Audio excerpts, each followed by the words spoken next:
বাংলাদেশের বাইরে পৃথিবীর বিভিন্ন প্রান্তে যে যেখান থেকে চ্যানেলে দিয়েছেন আপনাদের সকলকে সাদর আমন্ত্রণ তৃতীয় মাত্রা দেখবার জন্য। আর কথা বলবার জন্য আমার আজকের অতিথি বাইরে বসে আছেন রাজনৈতিক পর্যবেক্ষক বিশ্লেষক সালেহ আহমেদ টিটা, ডানে রয়েছেন বাংলাদেশ জাতীয়তাবাদী দল বিএনপি দলীয় সাবেক সংসদ সদস্য নীলুফার চৌধুরী মনি।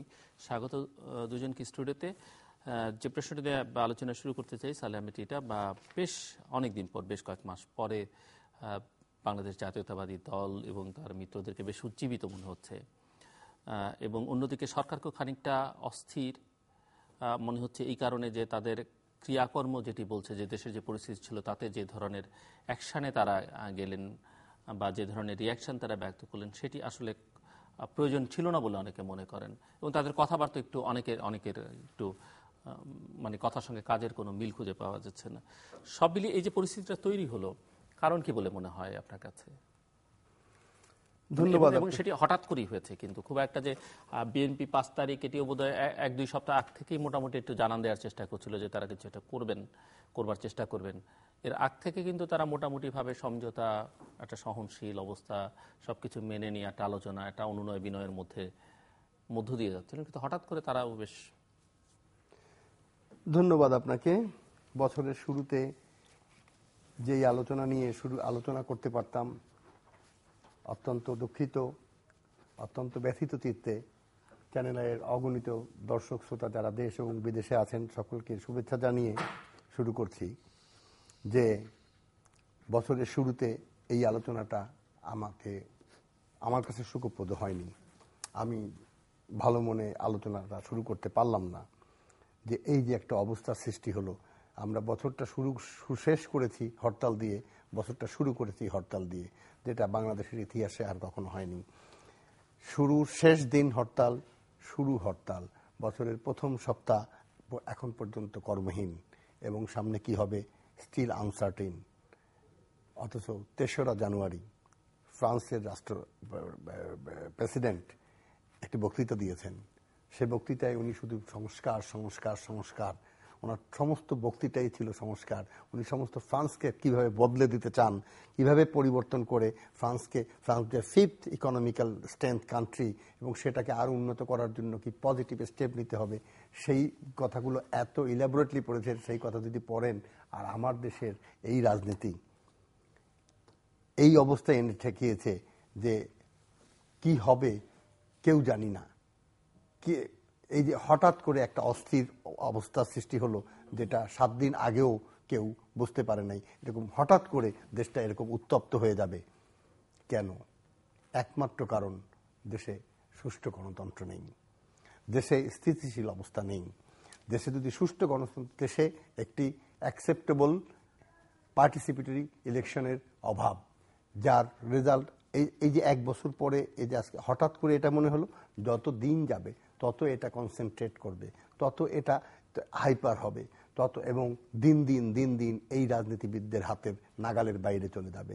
আজকে যেই গণতন্ত্রহীন অবস্থায় আমরা চলছি, গণতন্ত্রের যে এলিমেন্ট সবচেয়ে আপনার মানে আমি কি বলবো, খুব দুঃখ লাগে। যেই শেখ হাসিনা, যেই মাননীয় প্রধানমন্ত্রী শেখ হাসিনা ভোট এবং ভাতের অধিকার নিয়ে আন্দোলন করে দেশ কাঁপিয়ে দিয়েছিলেন, এবং উনি সেই আন্দোলনে জয়ীও হয়েছিলেন। ভোটের অধিকার দিতে হবে, আমার ভোট আমি দেবো, যাকে খুশি তাকে দেবো, এই স্লোগানটা বাংলাদেশ আওয়ামী লীগের ছিল। ভাগ্যের কি নির্মম পরিবেশ এবং পরিস্থিতি দেখেন কি উল্টে যায়। আজকে সেই শেখ হাসিনার বিরুদ্ধে, সেই আওয়ামী লীগ সরকারের বিরুদ্ধে সারা দেশ এখন চাচ্ছে আমার ভোটের অধিকার দাও, আমি একটা ভোট চাই। সারা দেশ চাচ্ছে একটা ভোট চাই। উনি ভোট দেবেন না, উনি কোনো মধ্যবর্তী ইলেকশন দেবেন না।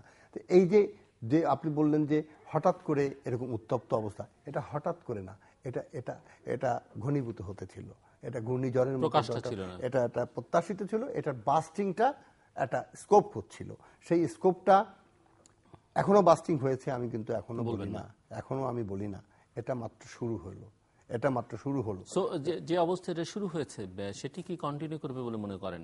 কারণ আমরা 2014-এর 5ই জানুয়ারির আগে যদি দেখি, প্রায় 4-5 মাস একটা ধারাবাহিকভাবে উত্তপ্ত হতে হতে একটা জায়গায় এসে দাঁড়িয়েছিল, এবং হঠাৎ করেই কিন্তু বিএনপি কোনো একটা সিদ্ধান্তে কিন্তু ব্যাক আউট করেছে। এখন কি মনে হয় যে মানে এটি ধন্যবাদ কন্টিনিউ করবে মনে হচ্ছে?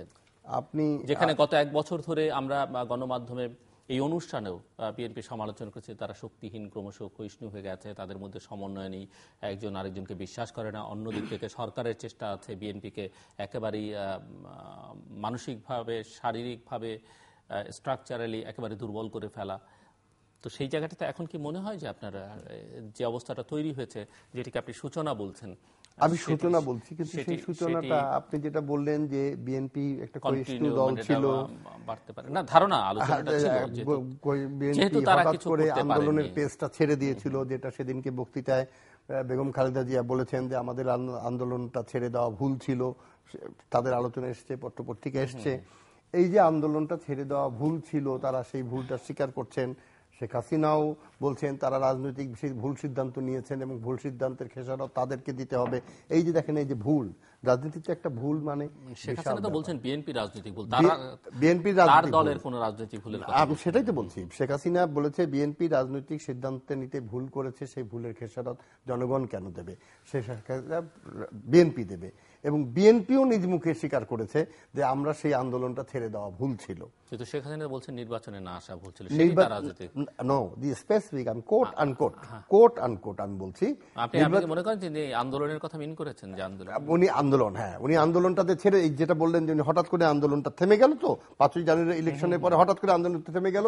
সেখানে ক্লারিফিকেশনটা ছিল যে তৎকালীন আওয়ামী লীগ তখন বলেছিল এটা সাংবিধানিক নিয়ম রক্ষার্থের ইলেকশনের পরে আমরা একাদশ ইলেকশন নিয়ে আলোচনা করব, এবং কথাটা সূত্রপাত করেছিলেন ওবায়দুল কাদের। এখন একাদশ ইলেকশন নিয়ে আলোচনা শুরু করা উচিত, এই প্রথম শুরু করলো। তারপর একে একে অন্য নেতারা বলা শুরু করলেন একাদশে, এবং বিএনপিকে একটা আবহ এবং একটা ইন্ডিকেশন, একটা আন্ডারস্ট্যান্ডিং দেওয়া হলো যে এটা যেমন বিএনপি 96 সনে করেছিল, ঠিক ওরকম একটা জিনিস বিএনপির সামনে মূলা ঝুলিয়ে দিল, যে একটা ইলেকশন কোন রকম করে নিল। এবং এখানে অন্য আরো অনেক, আপনার নিশ্চয়ই মনে আছে যে ভারত আমাদের পার্শ্ববর্তী দেশের পররাষ্ট্রমন্ত্রী সুজাতা সিং ঠিক সেই সন্ধিক্ষণে ভিজিট করে, সকলের সাথে ভিজিট করে কি সবার সাথে কি অ্যারেঞ্জমেন্টগুলো করে গিয়েছিলেন, এটা তো আজকে ওপেন সিক্রেট। তো সেই পরিবেশ এবং পরিস্থিতিতে যে আন্দোলন ছেড়ে দিয়েছিল বলে বিএনপি এখন বুঝছে যে এটা ভুল ছিল। এবং এখন আপনি যে বললেন যে এই মোমেন্টামটা থাকবে কিনা, যে কথাটা এখন টাচ করলেন, এই মোমেন্টামটা রাখতে হলে যে স্ট্রেংথ বিএনপির দরকার, আমি এটার সাথে অ্যাটাচ করব। ওনারা রিয়েলাইজ করছেন না যে বেসিক্যালি ওনারা যে আন্দোলন, এই যে তার কয়েকদিন আগে 31শে জানুয়ারি বেগম জিয়া 7 দফা দিলেন, 7 দফার সাথে কয়েকজন বিএনপি পন্থী কয়েকজন এটা ক্লারিফিকেশন দিলেন। এটা কোনো অনেকেই প্রশ্ন তুলেছেন, এটার মধ্যে তো জনগণের কোনো কথা নেই, এটার মধ্যে তো কোনো ইকোনমিক্যাল প্ল্যান প্রোগ্রামিং এর কথা নেই, এটা তো অ্যাবসলিউটলি শুধু তার নিজের কথা, ক্ষমতায় যাওয়া এবং ক্ষমতায় থাকার যে রেস, সেই রেসের 7 দফা। তো সেই 7 দফার মধ্যেও যেই স্পিড থাকার কথা ছিল, যে রিয়াকশন থাকার কথা ছিল, তার কোনো কিছুই কিন্তু নাই। এবং 5 তারিখ থেকে যেই সংগ্রাম, বেগম জিয়া 5 তারিখে যখন বের হতে না পেরে লাইভ প্রোগ্রামে যখন আমরা দেখছিলাম 5 তারিখে, উনি কি বলবেন উনি আসলে ঠিক করে বলতে পারছিলেন। মিডিয়াই বরঞ্চ ওনাকে ওনার মুখ থেকে বের করে এনেছেন মিডিয়া। এটা ওনার দলীয় ফোরামের কোনো আলোচনা তো নাই। এই যে প্রোগ্রামটা, যেটা ভেরি ইম্পর্টেন্ট, দলীয় একটা যে কোনো এরকম বড় সিদ্ধান্ত নিতে হলে একটা দলীয় ফোরাম প্লাস তার একটা বেশ দলীয় জোট, তাদের কোনো ধরনের এরকম কোনো প্রিপারেশন ছিল না, কোনো কিছু ছিল না। হঠাৎ এই যে প্রিপারেশন ছিল না, এই যে হঠাৎ করে একটা জিনিস হলো, এখানেই প্রশ্নটা যে এতগুলি ঘটনা ঘটলো, এতগুলি উত্তেজনা সৃষ্টি হলো, এত উত্তাপের সৃষ্টি হলো, অথচ জোটের কোনো মিটিং হয় নাই, পার্টির কোনো মিটিং হয় নাই, তাহলে এটার পিছনে এই কলকাঠি কে নাল? এই জায়গা থেকে আমরা নীলুফার চৌধুরী মনির কাছ থেকেও শুনবো, এবং তিনি যেহেতু বেগম জিয়ার সঙ্গে ছিলেনও। আপনার পালা। জি, ধন্যবাদ। হ্যাপি নিউ ইয়ার সবাইকে। যদি অনেক দুঃখ কষ্টের মধ্যে বাংলাদেশকে পোহাতে হচ্ছে, আমাদের টিটা ভাই বললেন যে কথাটা, যে শেষ দিনও হরতাল ছিল, শুরুর দিনও হরতাল ছিল বছরের। আসলে আমি ওনার এই কথার প্রেক্ষাপটে বলতে চাই, শুরু করতে চাই এইভাবে। আমরা যদি দেখি 2013, 2014, 2013 এই একদলীয় একটা সরকারকে তার এই পঞ্চদশ সংশোধনী থেকে সরানোর জন্য, ষষ্ঠদশ সংশোধনী থেকে সরানোর জন্য যেভাবে বাংলাদেশ জাতীয়তাবাদী দল এবং বাংলাদেশের অনেক জনগণ এবং বিভিন্ন রাজনৈতিক দল অন্যান্য একসাথে থেকে নির্দলীয় নিরপেক্ষ সরকারের জন্য যে আন্দোলন করেছিলেন এবং বর্তমান সরকার অবৈধ সরকার উনি যেভাবে এটাকে অপকৌশল এবং দমন পীড়নের মাধ্যমে অনেক গুম হত্যা খুনের বিনিময়ে উনি 5ই জানুয়ারির যে নির্বাচন করেছেন তারপর থেকে উনি যতদিন থাকবে আমাদের হয়তো কখনোই হ্যাপি নিউ ইয়ারকে আর হ্যাপি নিউ ইয়ার হিসেবে বরণ করা যাবে না, বছরের সেই দিনটাকে ওইভাবে করা যাবে না যতদিন এই নব্য স্বৈরাচার সরকার থাকবে। তো সেই হিসেবে আমি বলছি যে কারণ ওই 5ই জানুয়ারি আসলেই কথাটা হবে যতদিন পর্যন্ত এই সরকারের টনক না নড়বে, যে গণতন্ত্র হত্যা করেছে সে তার একটা শাস্তি হওয়া দরকার। এবং এই যে ক্ষমতা নিয়ে ভুল করেছে, আপনিও বলেছেন, পিএমও বলেছেন যে খালেদা জিয়া যে ভুল করেছে, আমি মনে করি যে খালেদা জিয়া সেই দিন কোনো ভুলই করেন নাই, এই কারণে যে উনি জনগণকে নিয়ে কাজ করেন, জনগণের কথা বলেন। আজকে আমি এখানে টকশোতে আমি প্রায় মাসেই আসি, তৃতীয় মাত্রা সৌজন্যে এখানে আসি। জিলুর ভাই অনেক দিনই প্রশ্ন করেছেন আমাকে যে আপনাদের আন্দোলন কোথায়, ঈদ কবে শেষ হবে। তো উনাদের কাছে বড় বড় মানুষদের যারা, উনি প্রতিষ্ঠিত একজন অ্যাঙ্কর, উনারা যখন এই কথাগুলো বলেছেন সত্যি তখন হয়তো বিএনপি অনেক টাইম দিয়েছে এই সরকারকে, টাইম লাইন দিয়েছে, কিন্তু সরকারের কখনোই টনক নড়ছে না, যে কোনো স্বৈর শাসকের টনক নড়ে না। আজকে যখন এই অবরোধ শুরু হয়েছে এবং ওই দিনটাকে ধরেই সেইখানে ওনারাই বলছে যে দেশে কি হতে পারে। তো আন্দোলন দিলেও বিএনপির একরকম যে বিএনপি মরে গেছে, বিএনপির প্রবলেম হয়েছে, বিএনপির কোনো নেতাকর্মী নাই। হ্যাঁ ঠিক আছে, আমি কিন্তু আপনাকে কিছু বলছি না, আমি জাস্ট ইতিহাসগুলো পর্যালোচনা করছি। এবং যখন আমরা এটা যে হবে, হ্যাঁ এইটা যে হবে, দেশে অবরোধ হবে, দেশে হরতাল হবে, দেশে সহিংসতা হবে, ভালোভাবে কাজ না দিলে আপনি দেখেন যে বিএনপি কোনো সহিংসতা করে নাই। এখানে আপনি খেয়াল করেন যে 5 তারিখে একটা জনসভার সময় চেয়েছে, জনসভা খালেদা জিয়া কিন্তু বলেছেন 5 তারিখে বিকাল বেলা যখন তাকে আমাদেরকে ওই যে আপনার মরিচের গুঁড়া দিচ্ছিল, হ্যাঁ পেপার স্প্রে এগুলো করছিল, আমরা যখন আহত হয়ে গেলাম, ম্যাডাম নিজে যখন শ্বাসকষ্টে ভুগছিলেন তখন বললেন যে এই সরকার এইটুক না করলে কি হতো, আমরা না হয় একটা জনসভাই করতাম। সেই জনসভা করার যখন একজন গণতান্ত্রিক তারা নিজেকে বলে যে সরকার দিতে চায় না। এবং আপনি দেখেন, আমি যদি কোনো বাসার ভাড়াটিয়াও হই, আমি যারা এই বাংলা ভাষাভাষী যারা শুনছেন প্রত্যেকের উদ্দেশ্যে বলছি, আমি যদি কোনো ভাড়াটিয়া হই, আমি একজন অ্যাডভোকেট হিসেবে বলছি, আমার ঘরে তালা দেওয়ার অধিকার কারো নাই, টাচ করার অধিকার কারো নাই।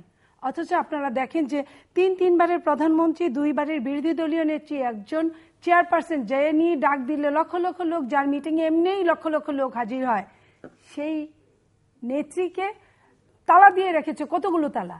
তার বাসার সামনে 13টা আপনার বালির বস্তা, 13 ট্রাক, এবং সেই সাথে গরম পানি, ঠান্ডা পানি, সমস্ত ট্রাকগুলো রাখা হয়েছে ওইখানে, জল কামান থেকে শুরু করে।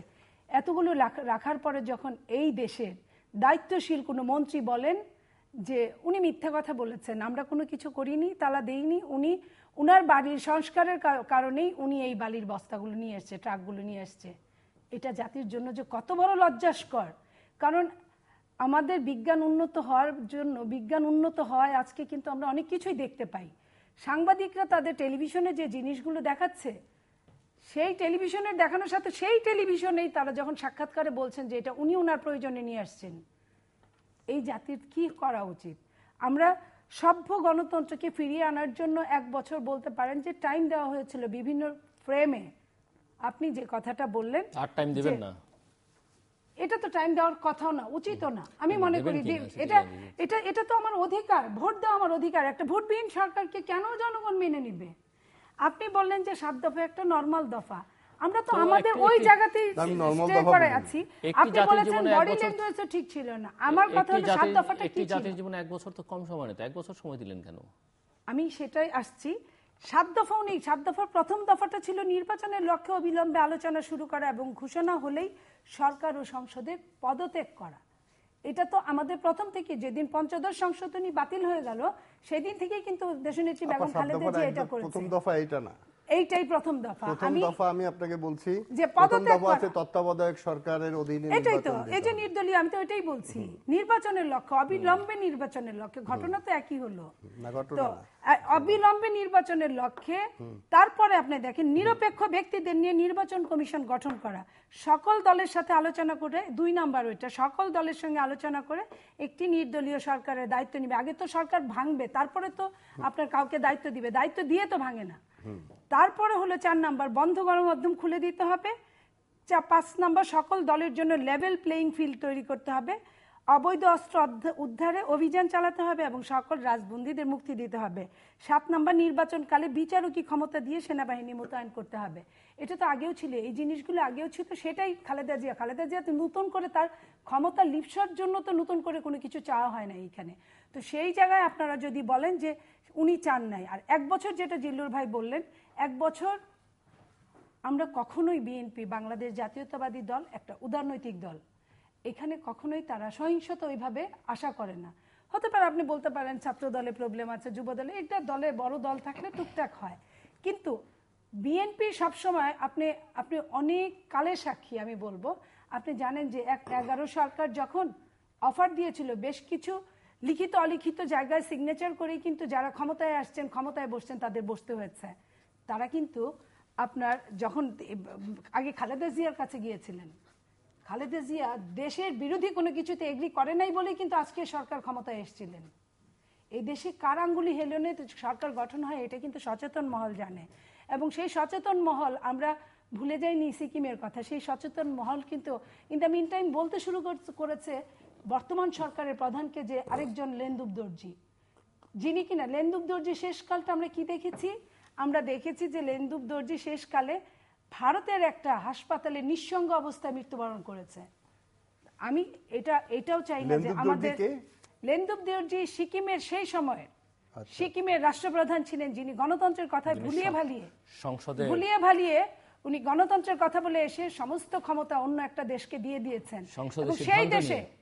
সেই দেশের রাষ্ট্রের 50,000 পুলিশ বর্তমানে ওই সিকিমে কর্মরত, যে সিকিমের নিজস্ব কোনো পুলিশ নাই, সেই সিকিমের নিজস্ব কোনো ক্ষমতা নাই, নামমাত্র একটা দেশ হিসেবে আছে, এবং সেই বিক্রিটা, অলিখিত বিক্রিটা লেন্দুব দর্জির মাধ্যমে হয়েছিল। লেন্দুব দর্জির ব্যাকবোন কে ছিল? আমি আপনি ওইটাই বলেন, ব্যাকবোন যারা ছিল লেন্দুব দর্জি, তারাই কিন্তু বাংলাদেশের কোন দর্জি, যাদেরকে এখন লেন্দুব দর্জি বলা হয়, তাদেরই কিন্তু তারাও ব্যাকবোন। সো এটা আপনার সময় আপনি আরো ভালো বলতে পারবেন, আপনি ভালো বিশ্লেষক। আমি আপনাকে এইটুকু বলতে চাই যে আজকে বিএনপি, যেটা প্রথমেই জিল্লুর ভাই শুরু করেছে, বিএনপি উজ্জীবিত, সরকার অস্থির। বিএনপি কতটা উজ্জীবিত আমি জানি না, কারণ বিএনপি জনগণ নিয়ে কাজ করে, জনগণের খুশিতেই বিএনপির খুশি, কিন্তু সরকার যে অস্থির তার বড় প্রমাণ আমি বলি, গত 5 তারিখে যখন আমরা দেখলাম যে সরকার বিভিন্ন রাস্তাঘাট, তারা কিন্তু 144 ধারা, মানে তারা সমস্ত ঢাকার মধ্যে কিন্তু একটা নিষেধাজ্ঞা জারি করেছিল, নিষেধাজ্ঞা জারি করার পরে তারা কিন্তু বিভিন্ন জায়গায় মিটিং করেছে, এবং বর্তমান একজন মন্ত্রী, উনি কিন্তু লুঙ্গি পরে ওখানে গিয়ে বসেছিল। কোনো ভদ্রতা বশত কিন্তু একজন মন্ত্রী থাকা অবস্থায় লুঙ্গি পরে অন্তত বসে না বাংলাদেশে, আমি ইতিহাসে এটা দেখিনি। আমি আরেকজন মন্ত্রী, যাকে অনেকে ব্র্যাকেটে চোর বলে, যে অনেক এনজিওর অনেক টাকা চুরি করেছে, তারা কিন্তু অনেক কিছু বলেছে, অনেক মানে এত বেশি বাজে কথা বলেছে, এবং আরেকজন মন্ত্রী মাঝখানে, আমরা কিন্তু প্রত্যেকেই যেখান থেকে এসেছি পৃথিবীর বাইরে থেকে, আমাদের সেখানেই আবার চলে যেতে হবে। মৃত্যুর কথা কারা বেশি স্মরণ করে? যারা মৃত্যুর কাছাকাছি যায়। আমি এমন অনেক বাংলাদেশে বর্তমান মন্ত্রী দেখেছি যে তাদের একটা সময় তারটা সব ছিঁড়ে গিয়েছিল, অনেকদিন সেন্স ছিল না, তারা আবার আল্লাহ রহমতে ভালো হয়ে তারা এত আজে বাজে কথা আবার বলা শুরু করেছে। এই সরকার ভুলে গিয়েছে যে আমাদেরকে কখনো এই পৃথিবী ছেড়ে চলে যেতে হবে, এই ক্ষমতা ছেড়ে চলে যেতে হবে। যত যেভাবেই বলেন না কেন, আমার এই চেয়ারটা কখনোই চিরস্থায়ী না, কারো জন্য থাকে না। এই সরকারকে এটা জানতে হবে, আর জানতে হবে বলেই আমি বলছি, জনগণের জোয়ার একদিন আসবেই। আপনার 71-এর কথা আমি জানি না টিটা ভাই আপনি কত বড় ছিলেন, আমি বইতে পড়েছি, আমার তো এটা মনে করার কথা না, আপনি নিশ্চয়ই মনে আছে, এইটা পড়েছেন যেহেতু। সেই সময় 71-এ কিন্তু আপনার যে 7ই মার্চের ভাষণটা ছিল, সেটাও কিন্তু আহ্বান ছিল, 7ই নভেম্বরের ভাষণটাও কিন্তু আহ্বান ছিল। বাংলাদেশের যতবার ক্রাইসিসে পড়েছে, নট অনলি বাংলাদেশ, পৃথিবীর সব জায়গায় আহ্বান থাকে, এবং বাংলাদেশে কেন, এখন বর্তমান বিশ্বটা বিজ্ঞান আমাদের যতটা দিয়েছে, নিয়েছেও ঠিক তার চেয়ে অনেক বেশি, এখন কিন্তু সেই শ্রদ্ধাবোধ, সেই ভালোবাসাটা নাই। মা বিপদে পড়লে অনেক সন্তানই দেখা যায় আজকালকার মায়েরা বৃদ্ধাশ্রমকে বেছে নেয়, ছেলেমেয়েরা খেতে দেয় না বলে। সেই কথাটা যদি কোনো ছেলে মনে করে দেয় যে তোমার মা বিপদগ্রস্ত, তুমি পাশে দাঁড়াও, এটা এটা এটা আমি কোনো খারাপ ভাবে দেখছি না, আমি অবাক হওয়ার কিছু দেখছি না। মনে করে দেওয়ার অনেকে তো আছে যে অপরাধ যে করে এবং অপরাধ যে সয় দুজনেই কিন্তু সমান অপরাধী। তো আমরা যারা অপরাধ সইছি বুঝে না বুঝে সেই বুঝায় দেওয়ার ভারটা যদি কেউ কাঁধে নেয়, আমি তাকে অবশ্যই খারাপ ভাবে দেখতে পারি না, যেটা আপনি আপনার মতো করে দেখেছেন। তাই আমি বলবো যে আজকে 5ই জানুয়ারি ভোটের অধিকার হরণের দিন। সেই ভোটের অধিকার হরণের জন্য আমি মনে করি আমি, আপনি এবং আজকের আমাদের অ্যাঙ্কর তিনজনই কিন্তু ওই একটা জায়গায় আমাদের একমত হওয়ার কথা। আমাদের আদর্শ উদ্দেশ্য যাই হোক না কেন, আমরা এই দেশের নাগরিক, আমরা ভোট দিতে চাই। আমাদের নতুন সন্তানরা যারা 18 বছরে এসেছে, নতুন ভোটার হয়েছে, তারা ভোট দিতে চায়। সেই ভোট দেওয়ার জন্য যারা ভোটের অধিকারকে লঙ্ঘন করেছে, ভোটের অধিকারকে কেড়ে নিয়েছে, তাদের বিরুদ্ধে কিন্তু আপনি কোনো কথাই তেমন বলেন নাই। এই একটা জায়গায় আমি আর আপনি এক হতে চাই। হতে পারেন না আপনি বিশ্লেষক, আমি রাজনীতিবিদ, হতে পারে জিল্লুর ভাই অ্যাঙ্কার। অতএব এই জায়গাটা আমাদের এক হয়ে আমরা মনে করি একজন রাজনীতিবিদের যতটুকু দায়িত্ব, রাজনীতি বিশ্লেষকেরও তার চেয়ে অনেক বেশি দায়িত্ব। আমি প্রথমেই বলেছি যে ভাগ্যের নির্মম পরিহার, যে শেখ হাসিনা ভোট ও ভাতের অধিকার যে স্লোগানটা প্রবর্তন করেছিলেন, আজ সেই স্লোগানটাই শেখ হাসিনার বিরুদ্ধে। আপনি এইমাত্র যেটা বললেন তা আপনি ক্যাচ করেন নাই আমার কথা।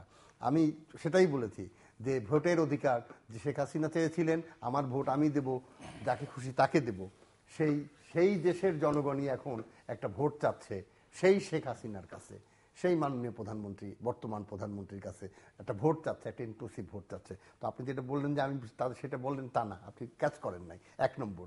2 নম্বর আপনি বললেন যে প্রথম ছিল না। হ্যাঁ, আমি দাড়ি কমা সেমিকোলনকে খুব দাম দেই, কারণ একটা দাড়ি কমা সেমিকোলন সমস্ত কিছুকে চেঞ্জ করে দেয়।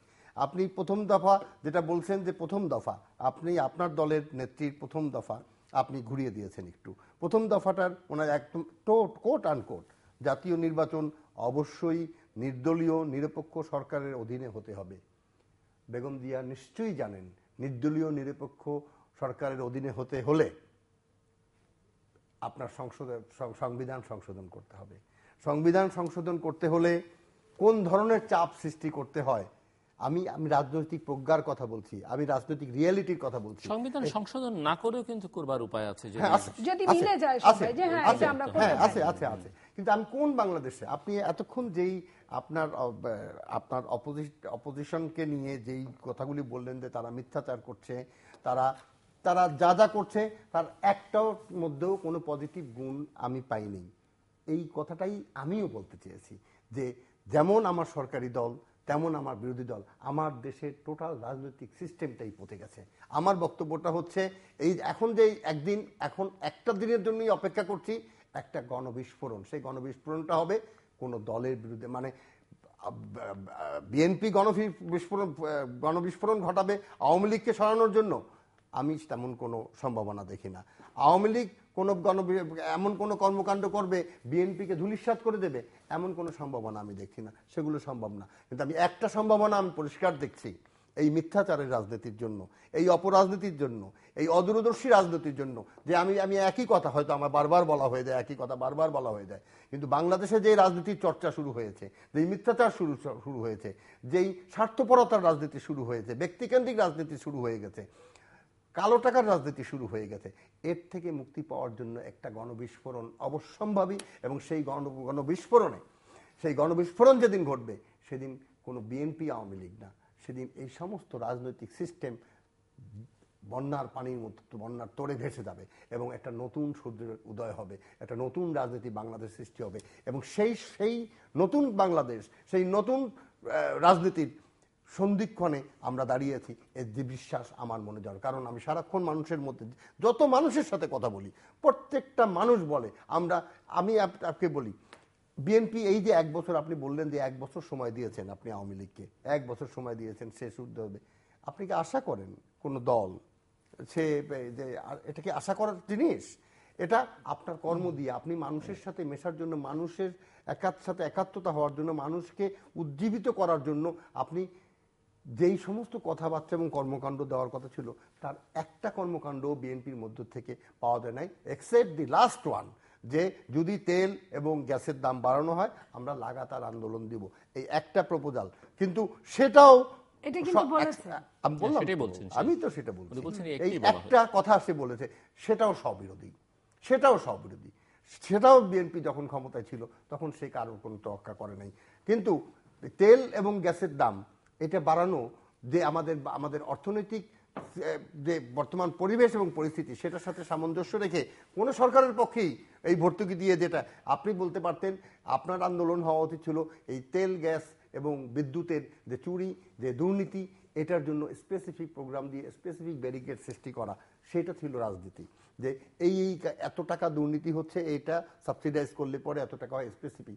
আমি বিএনপি থেকে একটা স্ট্যাটিস্টিক্যাল বক্তব্য গত এক বছরে একটি প্রসঙ্গ আপনি বলতে চাইছিলেন, আমিও প্রশ্ন করেছিলাম যে সরকারকে এতটা অস্থির মনে হলো কেন?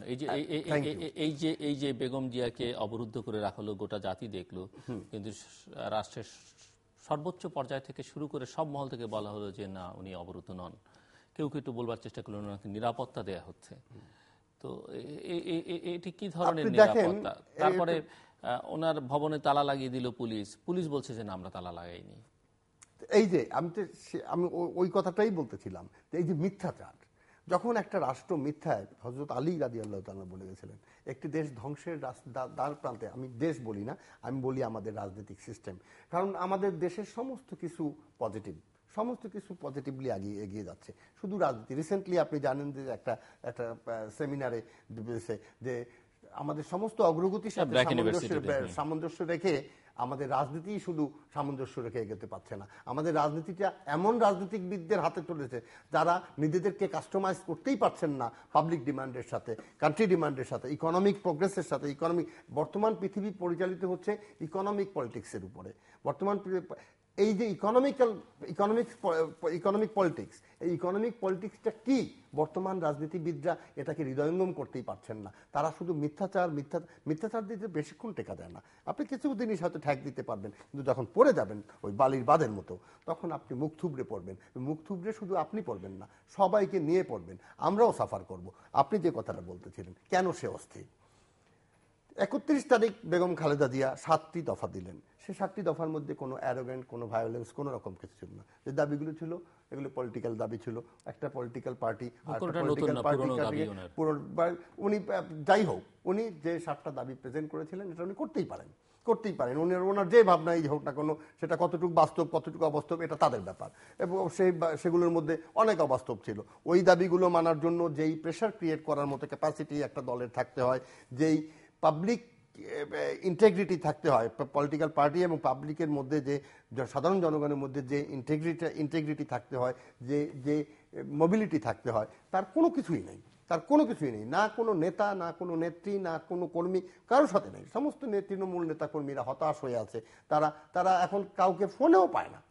এটা প্র্যাকটিক্যাল অভিজ্ঞতা। গত 5 তারিখে যেমন বেগম খালেদা জিয়া যখন গাড়িতে দাঁড়িয়ে যে একই কথা বারবার করে বলতেছিলেন, বিবিসিতে যে কথাগুলি উনি বলেছেন সেই কথাগুলি বারবার মানে কানে লাগতেছিল, যে ওনাদের মতো লেভেলের লোকদের কাছ থেকে ওনাদের কথা একবার দুবার হবে, কিন্তু খুব কানে বাজতেছিল যে খালেদা জিয়া যে কথাগুলি বললেন। তারপরে যে আস্তে আস্তে আমরা যে কোনো প্রকারের সমাবেশ করব, এই যে আস্তে আস্তে একটা মানে টর্নেডো সৃষ্টি হলে যে আস্তে আস্তে সে তার বৃদ্ধি হয়, গতিবেগ বৃদ্ধি পায়, সেরকম করে আস্তে আস্তে তাদের কথাগুলি যখন চেঞ্জ হতে ছিল ওয়ান আফটার ওয়ান, যখন এক পর্যায়ে তারা বলে বসছেন যে কোনো প্রকারে আমরা সমাবেশ করব, এবং সেই কনফ্রন্টেশনে গিয়ে যখন গাজীপুরের মিটিংয়ে তারা ফেল করলেন, তখন কিন্তু আওয়ামী লীগ সরকারের রিডিং নেওয়া হয়ে গেছে, বিএনপি কতদূর কি করতে পারবে। প্রশ্ন ওঠে, তাহলে তারপরেও তিনি কেন এত অস্থির থাকলেন, ভয় ছিলেন? হ্যাঁ, অস্থির হওয়ার কারণ আছে, ভয়ের পাওয়ার কারণ আছে। কারণ আমি আরো আপনার এইখানের অনুষ্ঠানে বলেছি, বাংলাদেশের কোনো রাজনৈতিক শক্তি বর্তমান সরকারকে ক্ষমতাচ্যুত করবে সেই শক্তি রাখে না, সেই পরিবেশ পরিস্থিতিও নাই। বাংলাদেশের কোনো রাজনৈতিক শক্তির সাথে জনগণের সেই অ্যাটাচমেন্টও নাই। জনগণ বাংলাদেশের কোনো রাজনৈতিক, সেটা আওয়ামী লীগের ক্ষেত্রেও, এটা আমি শুধু বিএনপির ক্ষেত্রে বলি না, জনগণ আওয়ামী লীগের সাথেও নেই, বিএনপির সাথেও নেই। জনগণ ভয়, তাহলে ভয় কেন? তখনই তো ভয়। এই যে তার মানে কি, এটা ঘোলা পানি। একটা প্রচন্ড রকমের একটা ঘূর্ণির সৃষ্টি হয়েছে, একটা ঘোলা পানি সৃষ্টি হয়েছে। এই ঘোলা পানির খবর এই যে আমরা যেভাবে বলছি, এটা সরকারের উচ্চ পর্যায়েও এটা তাদেরও আলোচনায় আছে, তাদের মাথায়ও আছে। এই ঘোলা পানিতে শিকার করার জন্য কারা কারা উদ্গ্রীব, এটা সরকারও যেমন জানেন, আমরাও কিছু কিছু তো বুঝি। সেখানে না ঘায়েল না হয়ে যায় সরকার। সরকারকে এরা ঘায়েল করতে পারবে না, কিন্তু যারা ঘায়েল করতে চায় তারা এই ঘোলা পানিতে যদি একটা কিছু করে ফেলে, সরকার অস্থির ওই জায়গাটায়, সরকারের ভয় ওই জায়গাটায়। নীলুফার চৌধুরী মনিপ, ধন্যবাদ টিটা ভাই। আপনি বলবেন যে আমি ছোট্ট একটা প্রশ্ন করি, যেহেতু এই কথাটা উনি নিয়ে এসেছেন যে কোনো মূল্যে, ধন্যবাদের পরে একটা লাইন বলতে দিবেন না? আপনি বলবেন, জনগণ পুরোটাই কি বলবে? বলবেন যে কোনো মূল্যে সমাবেশ করবেন, তো সমাবেশও হলো না, মূল্য কি সেটিও আমাদের জানা হলো না, একটু যদি আপনি বলেন। জি, আপনি যে সবশেষে যে কথাটা বললেন ওটা দিয়ে আমি শুরু করতে চাই যে রাজনৈতিক শক্তি যে কোনোভাবে কোনো সরকার পতনে বর্তমান যে অবস্থা, এটা কেউ করতে পারে না, কোনো সরকারের পতনের জন্য কোনো রাজনৈতিক দল পারবে না। এটা 100% সত্যি। এটা আজকে থেকে না, আরো কয়েক বছর যাবত আমি মনে করি এরশাদ পতনের পর থেকেই একটা বৃহৎ শক্তির খেলা চলছিল, বা এরশাদ পতনের আগে থেকে বা দেশ স্বাধীন, কিন্তু আমি বলবো যে আচ্ছা আমরা আরো আগে যাই, 1947 থেকেই মনে করি দেশ বিভাগের পর থেকে এরকম একটা ঘটনা 24 বছরের মধ্যে পাকিস্তান ভাগ হয়ে গেল। হ্যাঁ, আমি অত লম্বা যাব না, আমি শুধু এইটুকু বলতে চাই আপনার কথা ধরেই যে বাংলাদেশে এখন যে অবস্থা চলছে, ওই যে ঝড়ে বক পরে ফকিরের কেরামতি বাড়ে, যখন যে সরকার আমরা থাকি মনে করি এটা হয়েছে অমুকের না জানি কত ক্ষমতা। আজকে এই সরকার কেন, অবৈধ বৈধ যে কোনো সরকার পজিটিভ কোনো কাজ করতে চাক এই দেশে পারবে না। আমি অনেক সময় নিজেকে অত্যন্ত গর্বিত মনে করি এই জন্য যে আমি আসলে সরকারি দলের কিছুই কখনো ছিলাম না, কারণ আমি সরকারি দলে থাকলেও আমি যেভাবে সরকারি দলকে কথা বলতে পারছি, আমি নিজেও কোনো এমপি মন্ত্রী থাকলে ওইভাবে পারতাম না। এই কারণে যে নেগেটিভ সবই করা যায়, অমুকরে জেলে দিব, অমুকরে মেরে ফেলবো, অমুকরে গুলি করবো, অমুকরে গুম করবো, এসব সবকিছুই সম্ভব, কিন্তু একটা ভালো কাজ করা সম্ভব না, এটা করতে দেওয়া হয় না। এই কারণে যে এটা আমরা, আপনি বলেছেন ইকোনমিক পলিটিক্স আন্তর্জাতিকভাবে বা এই সারাউন্ডিং এই জোনের, আমি বলবো ইকোনমিক পলিসির সাথে সবচেয়ে যেটা জড়িত সেটা হলো জিও পলিটিক্স। জিও পলিটিক্সে বাংলাদেশের অবস্থানটা যে জায়গায়, তিন পাশে একটা দেশ, একটা সাগর, সেই সাগরকে ঘিরে ওই 7 সমুদ্র 13 নদী পারের মানুষগুলোরও লোলুপ দৃষ্টি, কাছের মানুষেরও দৃষ্টির কোনো সীমা পরিসীমা নাই। সেই জায়গায় যখন যে সরকার আসছে এবং যে দলগুলো, বাংলাদেশে উল্লেখযোগ্য দুটো দলই আছে, এই দুটো দলের কিছু মানুষকে সেই বৃহৎ শক্তির অদৃশ্য সুতায় টানা হেঁচড়া করছে, এবং এই বৃহৎ শক্তি তাদেরকে কৌশলের চেয়ে অপকৌশলে নিয়োগ করছে। যখন বিএনপি ক্ষমতায় ছিল তখন আওয়ামী লীগেরও কিছু লোক রাতের অন্ধকারে দিনের আলোতে কারণে অকারণে কোনো কোনো জায়গায় মিট করে কথা বলতো। আমার মনে হয় সেখানে ক্রমবর্ধমান হারে বেড়েছে, মেলথাসের জনসংখ্যা তত্ত্বের মতো কমে নাই, আমার মনে হয় বেড়েছে। আমি এটা একটা দল করার পরেও আমি এটা বলতে কষ্ট নিয়ে আমি বলছি। তো এই জায়গাটায় কিন্তু আমার বা আপনার বা কারো কিছুই করার নাই। এবং আমার এখানে মনে হয় যে -2 ফর্মুলা থেকে এখনো সেই বৃহৎ শক্তি, এই যে আমি যদি আপনাকে আঙ্গুল তুলে বলি আপনি তৃতীয় শক্তির, উনি তৃতীয় শক্তির, বা এটা না, সেই বৃহৎ শক্তি যারা পালছে তারা সব দলকেই পালছে। আমি এমনও জানি যে ছোট ছোট দলের একটা বড় নেতা, খুব ভালো বক্তা, উনি নাকি দিনে একরকম কথা বলে, রাতে আরেকখানে যায় কথা বলে। দিনে যাদেরকে গালি দেয় তারা তাকে রেখেছেই শুধু গালি দেওয়ার জন্য, যে আমাকে তুমি গালি দিবে এই জন্য তোমাকে মাসোহারা দিব এত টাকা। সো এই জায়গাগুলোই আমাদের ঈমান নষ্ট হয়েছে। আর ওই বৃহৎ অদৃশ্য শক্তির তারা তো আগেই দুই নাম্বার লোক, কিন্তু 1 নাম্বার কথা বলে। 5 মিনিট এদিক ওদিক হলে কিন্তু 2 নাম্বার লোকের কাজগুলো হয় না, উদ্ধার হয় না। সো সেইখানে আমি মনে করি যে আজকে আওয়ামী লীগও বুঝছে না, বিএনপিও বুঝছে না যে আমরা কত তলিয়ে যাচ্ছি। সেই তলটা থেকে আমরা উঠার জন্য আমি কি বরাবর এই কথাটা, আমার কখনো হয়তো ওরকম ক্ষমতা হবে না, তাই আমি বলতে পারছি যে এই জায়গাটা থেকে না গেলে, অনেক সময় বলা হয় না যে ক্লাইমেট চেঞ্জে যদি সমুদ্রের 1 ফিট পানি বেড়ে যায় তাহলে বরিশাল অঞ্চল বা এরকম 1/4 বাংলাদেশ ডুবে যাবে, 1/3 বাংলাদেশ ডুবে যাবে বা 4th। সেইখানে আমি ক্লাইমেট চেঞ্জের চেয়েও বড় সমস্যা বাংলাদেশের এই লিডারদের যদি এই সমস্যার সমাধানটাই না আসতে পারেন, তারা যদি 2 নাম্বারের মধ্যেই গা ভাসিয়ে দেয়। আমি শুধু একজন কালো বিড়াল, একজন সাদা বিড়াল, একজন হলুদ বিড়াল নিয়ে কথা বলতে চাই না, আমি আমার সাথে আপনাকেও জুড়ে দিতে চাই। সেই জায়গায় যদি আমরা এক না হই তাহলে আমার মনে হয় সমস্ত বাংলাদেশ ডুবে যাবে। সেই বঙ্গোপসাগরের একদম অতল গভীরে। আমরা কিন্তু এখনো বিরাট ভীষণ ভীষণ সভ্যতা খুঁজে পাই, 1000 বছরের পুরানো। আমরা বলছি এই দেশের আজকে এই মুমূর্ষ টাইমে যে এই দেশের এমন কিছু আর আপনারা আর প্লিজ স্টপ দিস, আর এমন কিছু করেন না যে আমাদেরকে আবার ওই আঙ্গুল তুলে লেন্দুবদের দর্জি বলতে হয়, সারা জীবন শুনতে হয়। এমন কিছু করেন না যে বাংলাদেশের মানুষ যেমন মীর জাফরের নাম রাখতে ভুলে গিয়েছে, মায়েরা মীর জাফর বলে কাউকে নাম রাখে না, হয় জাফর রাখে না হয় মীর রাখে, তেমন যেন কোনো দিন বলতে না হয় যে এই নাম আর ডাকা যাবে না, এই নাম আর রাখা যাবে না।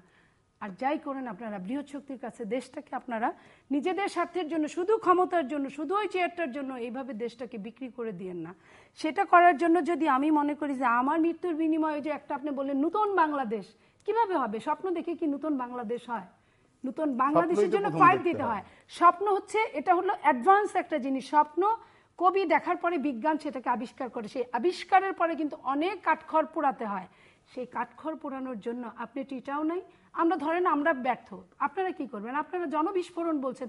হোয়াট টু মিন বাই জনবিস্ফোরণ? জনবিস্ফোরণ হচ্ছে সমস্ত মানুষ, আমি, আপনি, আমার বাবা, আপনার বাবা, রাস্তার কাজের লোক, ফকির মিসকিন থেকে শুরু করে শ্রমিক, কৃষক, মেহনতি মানুষ সবাই। কিন্তু আমরা কি তা নড়ছি? আপনি যখন দেখছেন দেদারচে আপনার পাশের বাড়ির লোকটা গুম হয়ে গেল, আপনি ইস বলে ঘরের মধ্যে পড়ে থাকলেন, এটা কিন্তু আপনি কিন্তু আপনার অধিকার লঙ্ঘন করছেন, আপনি আপনার কর্তব্যকেও লঙ্ঘন করছেন। তো সেই ভাবে আপনারা যদি মনে করেন বিএনপিকে গালি দিলে আওয়ামী লীগের একবেলা খুশি করবেন, আওয়ামী লীগকে গালি দিয়ে বিএনপিকে একবেলা খুশি করবেন, বিএনপি বা আওয়ামী লীগের কারো এই দেশটা না।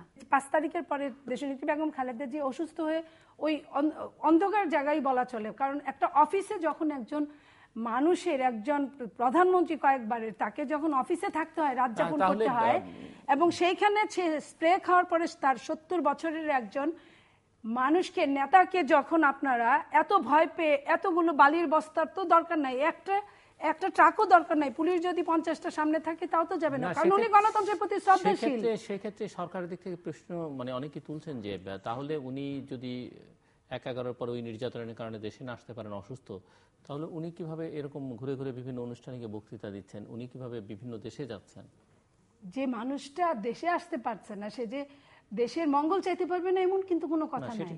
সে দেশের মঙ্গল চাই, সে তো বলে নাই যে আপনারা পাশ করান আমি প্রাইম মিনিস্টার হব, আপনারা এটা করেন আমি ফরেন মিনিস্টার হব, উনি কিন্তু এটা বলে নাই। আমি লাইনটা শেষ করতে পারলাম না। আপনি জানেন জিলুর ভাই যে দেশনেত্রী বেগম খালেদা জিয়া সিরিয়াসলি শ্বাসকষ্টে ভুগছেন, কিন্তু উনি বাংলাদেশে কোনো হাসপাতালে ভর্তি হতে পারছেন না, কারণ আমাদের ধারণা, ওনার ধারণা না, যে এখানে গেলে কোনো হাসপাতালে গেলে ওনাকে বিষ প্রয়োগে মারাও হতে পারে।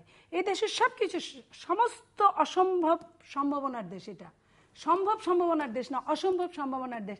তো এখন আমি বলি, আমার যে সামনের যে টার্গেট, যে লিডারকে সামনে রেখে, আমি বলয়কে সামনে রেখে রাজনীতি করি, উনার যদি কোনো সংশয় হয় তাহলে কিন্তু আমার রাজনীতি কিছুক্ষণের জন্য হলেও স্তব্ধ হয়ে যাবে।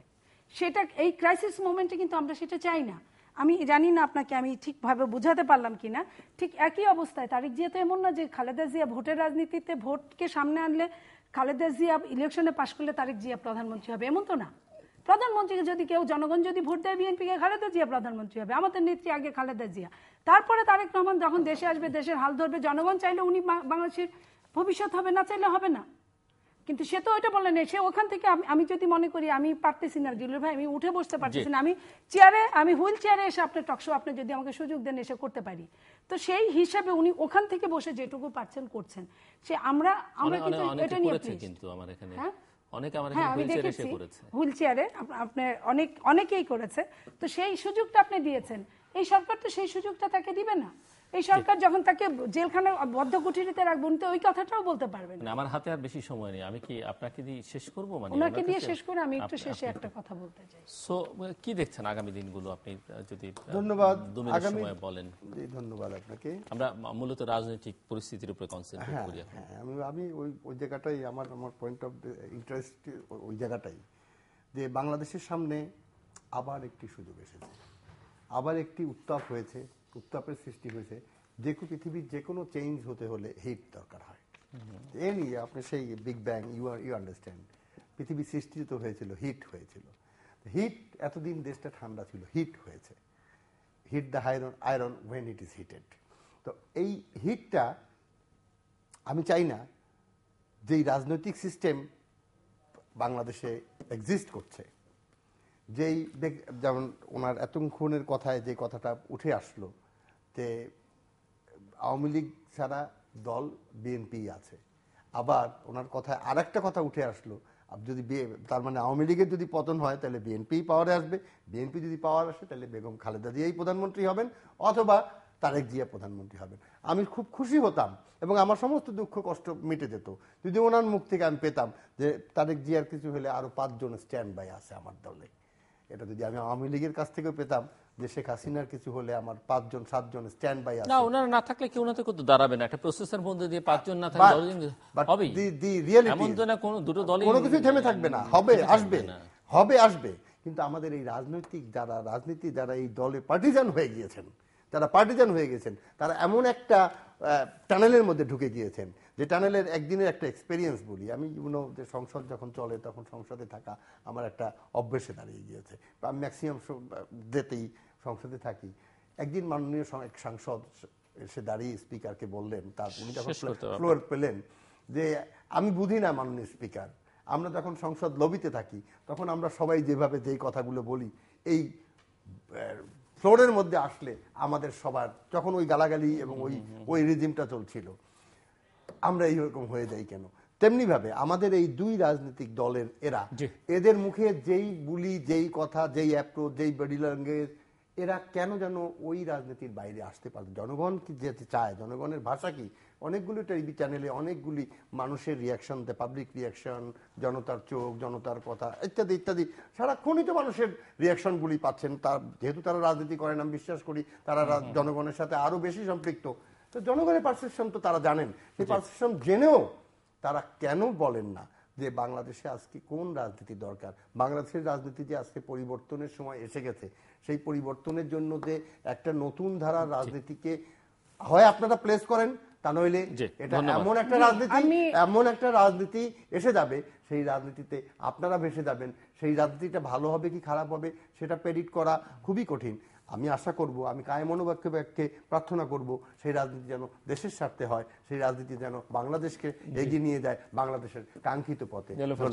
জি, আপনি বলেছেন যে তারেক, আমি কেন বলিনি যে তারেক জিয়া না হলে 5 জন আছে, আমি কিন্তু একবারও বলিনি তারেক জিয়া হবে। আমি বলেছি যে তারেক জনগণ যা চাইবে, যদি এরপরে নেক্সট হু এর মধ্যে আমি এটুকু বিশ্বাস করি মনে প্রাণে যে চেয়ার মেক আ ম্যান।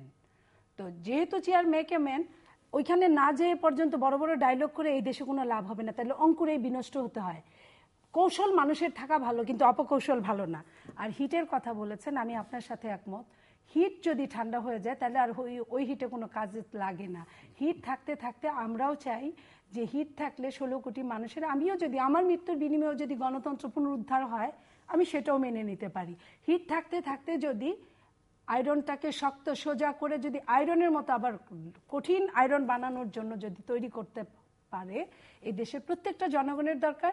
এবং অবশ্যই আমি মনে করি রাজনৈতিক নেতাদেরকেই আসতে হবে। অরাজনৈতিক দিয়েও কিন্তু আমরা অনেক শাস্তি পেয়েছি, অরাজনৈতিক দিয়ে আর যাই হোক কোনো ইকোনমিক বৃদ্ধি পায় না। আর আপনি বলেছেন যে এখন যুগটা হচ্ছে ইকোনমিক্যাল যুগ, যে যুগকে কেন্দ্র করে কয়েকদিন আগে আমরা দেখেছি যে আমেরিকাকে পিছনে ফেলে জিডিপি গ্রোথ চায়নার বেড়ে গিয়েছে। তো সেইখানে যদি টিকে থাকতে হয়, জাস্ট বাঁচার লড়াই যদি করতে হয়, তাহলে ওই মুখে মুখে এত $1000 মাথা পিছু আয় সেটা না বলে আমরা যদি কাজ করতে চাই, আমি মনে করি এই প্রজন্মের সন্তানরা আমাদের, ওরা কাজে বিশ্বাসী, শুধু কথায় না।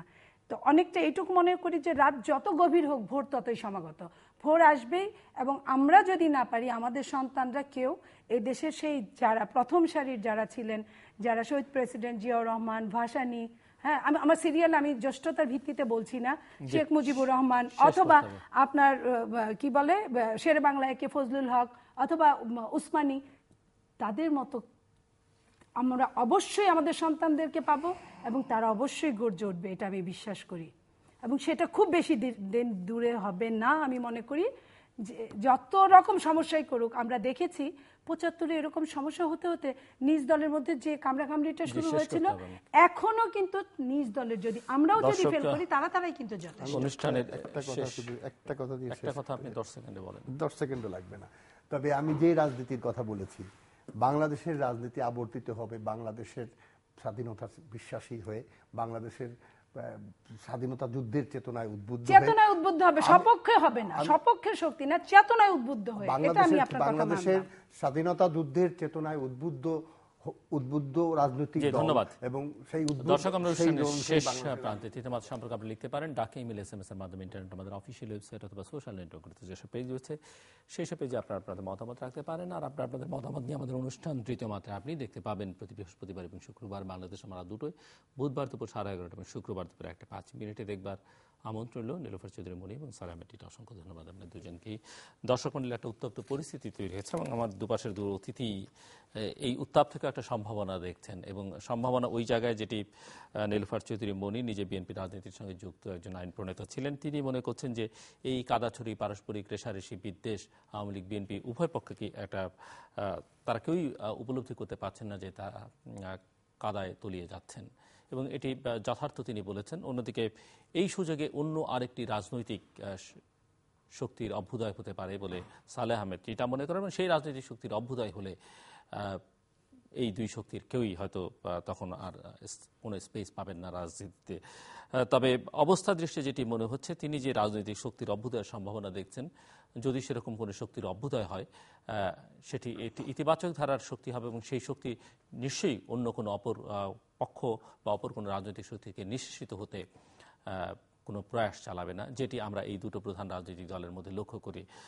কাজেই সেখানে তারা স্পেস পাবে না এটি মনে করবার কোনো কারণ নেই, হয়তো স্পেস থাকবে অত শক্তিশালী না হলো, কিন্তু যে সম্ভাবনা আছে, সম্ভাবনা যেটি সেটি হচ্ছে এভাবে যদি একটি দল আরেকটি দলকে নিশ্চিহ্ন করবার চেষ্টা করে, বিশেষ করে এখন যারা ক্ষমতায় আছেন তাদের নিশ্চিহ্ন হওয়ার সম্ভাবনা কম, কারণ তারা ক্ষমতায় আছেন, ক্ষমতার বাইরে যারা আছেন তাদেরকে নিশ্চিহ্ন করবার জন্য রাষ্ট্রের নানা ইনস্ট্রুমেন্ট তারা ব্যবহার করতে পারেন এবং তারা হয়তো নিঃশেষিত হয়েও যেতে পারেন। নিঃশেষিত হলেও এই আদর্শটাকে কিন্তু লুপ্ত করা যাবে না, এই মতগুলো কিন্তু লুপ্ত করা যাবে না, সরকারের বিরোধী শক্তি যারা আছেন তাদেরকে কিন্তু সপক্ষে টানা যাবে না। সেক্ষেত্রে এই শক্তি কোনো না কোনো শক্তির ছায়াতলে যাবেন এবং সেই শক্তি কিন্তু কোনো গণতান্ত্রিক শক্তি নাও হতে পারে, অগণতান্ত্রিক শক্তি হতে পারে, উগ্র কোনো জঙ্গি গোষ্ঠীও হতে পারে, যাদের বিরুদ্ধে লড়াই করবার কথা ক্ষমতায় যারা আছেন তারা বলছেন, ঘোষণা দিচ্ছেন। হয়তো তারা সেই শক্তির উত্থান দেখিয়ে তাদের ক্ষমতাকে খানিকটা প্রলম্বিত করবার চেষ্টাও করতে পারেন, কিন্তু সেটি এমন একটি শক্তি যেটি আসলে চারপাশে কাউকেই রাখে না, এমনকি শেষ পর্যন্ত দেশকে বিপদের মুখে ঠেলে দেয় এবং ক্ষমতাসীনদের এখন যারা মিত্রশক্তি আন্তর্জাতিকভাবে আছেন তারাও হয়তো তাদেরকে কোনো সাহায্য সহায়তা দিতে পারবেন না, বরং তারাই আরও অন্যান্য মিত্র খুঁজে এই দেশটির দিকে অন্যভাবে, যেটি খানিকটা আকার ইঙ্গিতে নীলুফার চৌধুরী মনে বলবার চেষ্টা করেছেন, সেরকম দৃষ্টিতে তাকাবেন এবং সেভাবেই দেশটিকে নেবার বা তাদের মতো করে তৈরি করবার চেষ্টা করবেন। দর্শক, আমাদের সঙ্গে থাকবার জন্য অসংখ্য ধন্যবাদ, আপনাদের সবার জন্য শুভকামনা।